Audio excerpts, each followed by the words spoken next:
मैं चाहता हूं कि अपने 3 सालों के एक्सपीरियंस के दौरान जो चीजें मैंने सीखी है ना, वो चीजें मैं आपको बताऊं, क्योंकि मुझे भी पता है कि आप आगे जाकर के एक सक्सेसफुल यूट्यूबर बनने वाले हो। लेकिन आपको सक्सेसफुल यूट्यूबर बनने के पीछे जो आपका पूरा माइंडसेट होना चाहिए वो क्या होना चाहिए। आज जो सक्सेसफुल यूट्यूबर हैं वो क्या माइंडसेट रखते हैं अपने वर्क को लेकर के, अपने प्रोफेशन को लेकर के, और क्या चीजें आपको ध्यान में रखनी चाहिए, और क्या मैंने इन 3 सालों में अपनी यूट्यूब जर्नी में as a YouTuber, as a content creator सीखा है। ध्यान दीजिएगा, जब भी आप यूट्यूब में काम करते हो ना, you are not any guy, you are a business.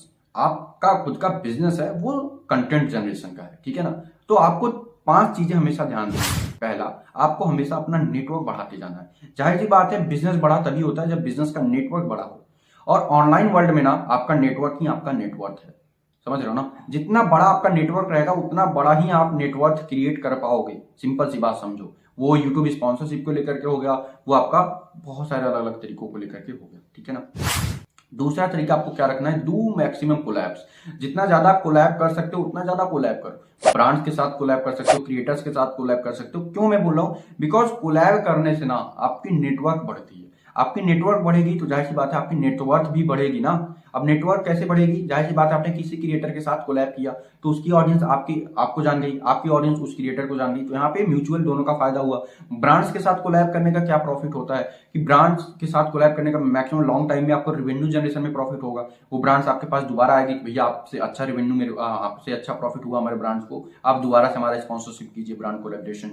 या फिर हो सकता है कि एजेंसीज के साथ आप कोलैबोरेट किए हुए हैं तो एजेंसीज आपके लिए नए नए ब्रांड्स लेकर के आती रहेंगी, नए नए स्पॉन्सरशिप लेकर के आती रहेंगी। अगर आप स्पॉन्सरशिप के बारे में नहीं जानते हैं तो हमारा स्पॉन्सरशिप वाला कोर्स देख सकते हैं कि कैसे आपको नए नए एजेंसीज के साथ टाई अप करके आप कैसे केवल स्पॉन्सरशिप से महीने का काफी अच्छी अर्निंग कर सकते हैं ना। तीसरे नंबर पे जो चीज आती है जो हमेशा आपको ध्यान रखना है वो है लर्न न्यू थिंग्स। हमेशा आपको नई नई चीजें सीखते जाना है। क्यों? क्योंकि देखो, जब नई चीजें आप नहीं सीखोगे तो आप ग्रो नहीं कर पाओगे, और आपको हमेशा नई चीज सीखना पड़ेगा। क्योंकि ये जो यूट्यूब जर्नी है ना, ये जो कंटेंट क्रिएशन की जर्नी है ना, इसमें आपको हमेशा अपडेट रहना पड़ेगा। अपडेट इट मींस कि आपको नई नई टेक्नोलॉजी सीखनी पड़ेंगी। वीडियो एडिटिंग के नए नेक्स्ट लेवल जा रहा है आज के समय में वीडियो एडिटिंग, तो आपको नई नई स्किल्स सीखनी पड़ेंगी। एडिटिंग को लेकर के हो गया, स्क्रिप्टिंग को लेकर के हो गया, कंटेंट क्रिएशन को लेकर के हो गया, कैसे आपको कंटेंट क्रिएशन करना है, कैसे आपको नए नए टॉपिक्स फाइंड करने हैं, ठीक है ना। तो नई चीजें हमेशा सीखते रहें ना। चौथे नंबर पे जो चीज आती है वो हमेशा ध्यान रखिएगा, work according to your audience, not according to you. खुद के अकॉर्डिंग काम नहीं करना है आपको। अगर आपको एक बड़ा क्रिएटर बनना है तो आपको अपने ऑडियंस के हिसाब से काम करना है। आपकी ऑडियंस क्या चाहती है, आपकी ऑडियंस की क्या डिमांड है, वो किस टॉपिक पे वीडियो चाहती है, वो अगला वीडियो किस टॉपिक पे चाहती है, उस टॉपिक पे आपको वीडियो बनाना होगा। आप किस टॉपिक पे बनाना चाहते हो डजंट मैटर, क्योंकि वीडियो आप नहीं देखने वाले हो, वीडियो ऑडियंस देखने वाली हो। और मैक्सिमम ऑडियंस जिस टॉपिक पे वीडियो चाहती है आपको उस टॉपिक पे वीडियो बनाना पड़ेगा। आपको ट्रेंड को फॉलो करना पड़ेगा। बात समझ रहे हो ना। जैसे अभी रिसेंट में आपका बहुत सारे नए नए ट्रेंड्स आए थे बिग बॉस को लेकर के, तो आपको उस हिसाब से काम करना पड़ेगा कि जो आपकी ऑडियंस देखना चाहती है उससे रिलेटेड आपको कंटेंट बनाना पड़ेगा, अगर आप एक बड़े क्रिएटर बनना चाहते हैं। नाउ जो नेक्स्ट आपको लास्ट हमेशा माइंड में रखनी है वो है never hesitate to invest in your learning.